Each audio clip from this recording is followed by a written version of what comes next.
Halo teman-teman semua, Assalamualaikum warahmatullahi wabarakatuh. Saya Rinul Fadila dari Program Studi Pendidikan Fisika dari Universitas Negeri Medan. Di sini saya akan membawakan materi mengenai relativitas khusus. Perhatikan ilustrasi berikut. Ketika sebuah mobil yang di dalamnya digantungkan sebuah bandul bergerak dengan kecepatan konstan, maka bandul akan tetap berada dalam posisi lurus. Nah, fenomena ini berkaitan dengan teori relativitas khusus. Nah, dari animasi yang kita saksikan tadi, lalu apa sih yang dimaksud dengan relativitas khusus? Nah, jadi relativitas khusus adalah teori fisika mengenai hubungan antara ruang dan waktu yang ditemukan pada tahun 1905, di mana ditemukan oleh Albert Einstein. Nah, menurut Albert Einstein, hukum alam yang sama berlaku untuk semua pengamat yang bergerak dengan kecepatan yang konstan. Dan Einstein juga mengemukakan bahwa gerak itu bersifat relatif, tetapi hukum alam bersifat mutlak. Nah, dari konsep Einstein tadi, Einstein mengusulkan adanya dua buah postulat, di mana postulat yang pertama, Einstein mengatakan the laws of physics have the same from in all inertial reference frames, di mana artinya hukum fisika berlaku sama di semua kerangka acuan inersia. Nah, postulat ini merupakan perluasan prinsip relativitas Newton untuk mencakup semua jenis pengukuran fisik dan bukan hanya pengukuran dalam mekanis. Nah, untuk yang kedua, Einstein mengungkapkan bahwa postulat itu adalah light propagates through infinite speed with a definite speed c, independent of the speed of the source of the observers, di mana artinya kecepatan cahaya di ruang hampa adalah sebesar c dan tidak bergantung pada sumber cahayanya atau pengamat.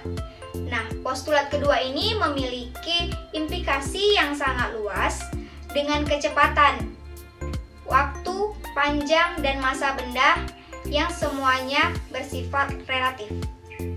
Nah, jadi relativitas khusus memiliki berbagai konsekuensi, di mana konsekuensi itu telah dibuktikan oleh eksperimen dan mencakup diantaranya adanya yang pertama dilatasi waktu, ada kontraksi panjang, massa relativistik, dan juga energi relativistik.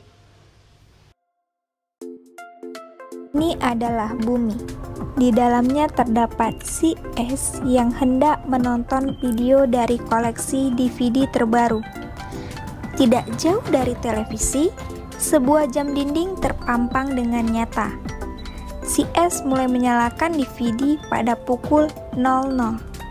Setelah beberapa lama, video berakhir tepat pada pukul 03. Ini artinya si S telah menonton video selama 3 jam. Pada sisi yang lain, di angkasa luar, sebuah pesawat sedang bergerak dengan kecepatan tetap sebesar U. Di dalamnya terdapat si S yang hendak menonton video yang sama dengan video yang telah disaksikan oleh si S. Tidak jauh dari televisi, sebuah jam dinding juga terpampang nyata. Video diputar sejak pukul 00 dan berakhir pada pukul 03. Ini artinya si S telah menonton video selama 3 jam. Berdasarkan dua peristiwa ini, seseorang yang diam di dalam kerangka acuan yang diam dan seseorang yang diam di dalam kerangka acuan yang bergerak dapat menyaksikan peristiwa yang sama di dalam durasi yang sama. Nah, sekarang pesawat mendekati bumi. Kebetulan DVD di bumi juga rusak, sehingga si S harus melihat video yang diputar di dalam pesawat dari bumi, dan video baru berputar ketika jam dinding di bumi menunjukkan pukul 00. Namun anehnya, video tersebut berakhir pada pukul 04. Si S bingung, kenapa peristiwa yang sama memiliki durasi yang berbeda oleh pengamat yang berbeda.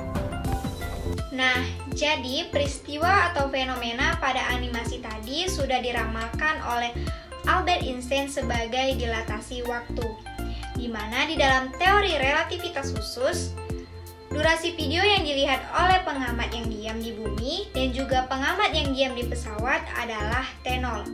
Nah, sedangkan durasi video yang di dalam pesawat yang diukur oleh pengamat yang diam di bumi itu adalah T.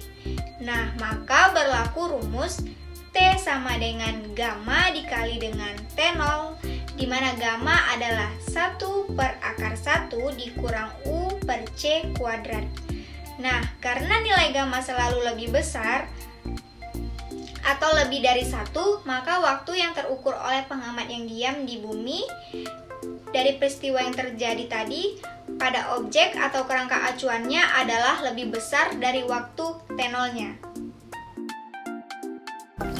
Ketika kecepatan benda mendekati kecepatan cahaya, ternyata bukan hanya waktu yang berubah, melainkan jarak atau panjang dari suatu benda, di mana akan ada pemindaian jarak atau panjang dari benda yang diamati oleh dua pengamat yang bergerak relatif.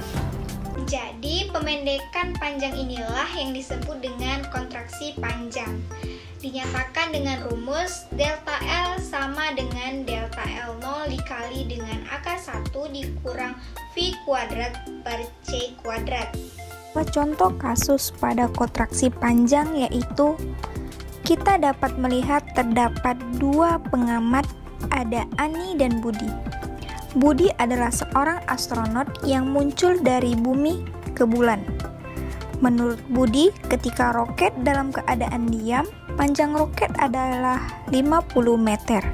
Kemudian roket tersebut bergerak dengan kecepatan 0,8 C. Nah, saat roket bergerak, bagi Ani panjang roket tersebut kurang dari 50 meter. Kenapa bisa terjadi seperti itu? Nah, itulah yang disebut dengan kontraksi panjang. Sesuai dengan rumus kontraksi panjang yang tadi, yaitu delta L sama dengan delta L0 dikali dengan akar 1 dikurang V kuadrat per C kuadrat, maka diketahui bahwa delta L0 nya itu adalah 50 meter dan kecepatannya adalah 0,8 C, maka dapat dihasilkan menjadi 30 meter. Nah, jadi ketika roket tersebut bergerak dengan kecepatan 0,8 C dan diamati oleh Ani dari bumi, maka panjang roket tersebut adalah sebesar 30 meter. Nah, jadi pada kontraksi panjang ini, jika ada dua buah pengamat yang mengamati suatu peristiwa yang sama, di mana yang satu diam dan yang satunya lagi bergerak terhadap peristiwa yang terjadi, maka persamaan ruang dan waktunya itu tidak akan sama. Nah, yang ketiga itu ada massa relativistik, di mana benda yang bergerak relatif terhadap pengamat akan memiliki massa yang lebih besar daripada keadaan diamnya. Nah, dengan rumus M sama dengan M0 per akar 1 dikurang V kuadrat per C kuadrat. Nah, yang terakhir ada energi relativistik, di mana massa dan energi dalam materi relativitas khusus adalah sama. Ketika ada energi, maka massa akan musnah, dan begitu juga sebaliknya. Dan yang membedakan adalah wujudnya. Dirumuskan dengan E sama dengan delta M dikali dengan C kuadrat. Nah, dengan adanya rumus itu, maka memungkinkan manusia untuk menciptakan tenaga nuklir yang luar biasa untuk membuat bom. Dan dampak baiknya lagi, energi nuklir adalah untuk membuat tenaga listrik. Nah, mungkin itu saja yang dapat saya sampaikan. Kurang dan lebihnya saya mohon maaf.